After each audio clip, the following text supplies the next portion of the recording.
জামাতের সাথে নামাজ না পড়ে অবহেলা করে বাসায় নামাজ পড়ছেন, তো খবর আছে, আযাব আছে। আপনি ওয়াজিব তরক করেছেন, গুনাহগার। আর মা বোন মসজিদে যাওয়ার ডিউটিতে বাসা পড়লেই পুরুষদের সমান সওয়াব পাবে। ভাই একটা একটা করে আমি দেখাই, অন্তত 10-20টা আমল আমি দেখাতে পারবো যে পুরুষদেরকে আল্লাহ এবং তার রাসূল কষ্ট করে করতে বলেছেন। একই কাজ মহিলাদের বিনা কষ্টে আরামসে রিল্যাক্স মোডে করতে বলেছেন, সওয়াব সমান, কোন কোন ক্ষেত্রে আরো বেশি।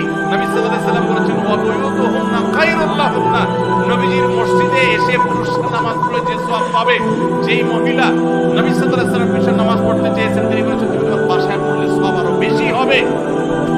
মা বোনদের ইসলাম এত সুযোগ দিয়েছে। তো যাই হোক, এত সুযোগ পাওয়ার পরও অনেক মা বোন তারা হেলায় হারাম রমজানের এই আমলটা যদি ধরে রাখতে পারেন, পুরুষরা ওয়াক্ত মতো জামাতের সাথে আর মা বোনরা ওয়াক্ত হয়ে গেলে নিজ জায়গায় দেরি না করে নামাজ পড়ে ফেলেন, ইনশাআল্লাহ আপনার রমজান 30 দিনের হবে না, আপনার রমজান 365 দিনের হবে।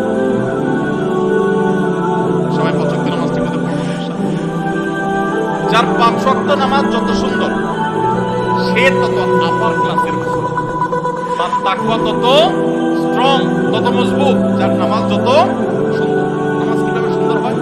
ধীরে সুস্থে পড়লে, সময় মতো পড়লে, মনোযোগ নিয়ে পড়লে, খুশুখুজুর সাথে পড়লে, সুন্দর কেরাত দিয়ে পড়লে, শুদ্ধ করে পড়লে, ভালোভাবে পড়লে, আস্তে আস্তে আস্তে আস্তে চিন্তা, সবকিছুতে গতি ভালো না ভাই।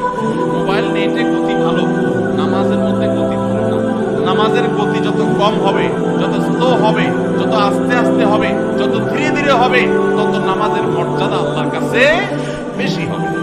আপনার মসজিদে যে মুসল্লি সবচেয়ে বেশি সময় নিয়ে নামাজ পড়ে, আপনি বুঝবেন এই লোকটা সবচেয়ে আপার ক্লাসের মুসলমান। নামাজের ক্ষেত্রে অন্তত, তার অন্য ক্ষেত্রে ত্রুটি থাকলে সে অবশ্যই দোষী হতে পারে, বাট নামাজটা তার সবচেয়ে সুন্দর, কারণ সে নামাজে সবচেয়ে বেশি সময় নিচ্ছে। এই জন্য সময় নিয়ে ধীরে ধীরে সুন্দর করে নামাজ পড়বো তো ইনশাআল্লাহ। রমজানে যারা নামাজ পড়ছেন ভাই, মরণ পর্যন্ত নামাজ পড়বেন। আপনারা কোরআনের একটা আয়াত শুনেছেন, জাহান্নামীদেরকে যখন জাহান্নামে নিক্ষেপ করা হবে, জাহান্নামীদের সাথে জান্নাতীদের কনভারসেশন হবে, কথোপকথন হবে।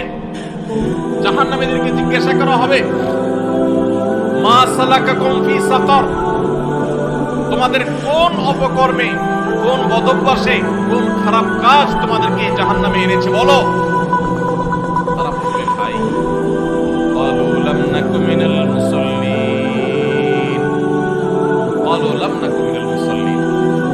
জাহান্নামীরা বলবে আমাদের যেই অপকর্মে, যেই পাপের কারণে আজ জাহান্নামে আসতে হয়েছে,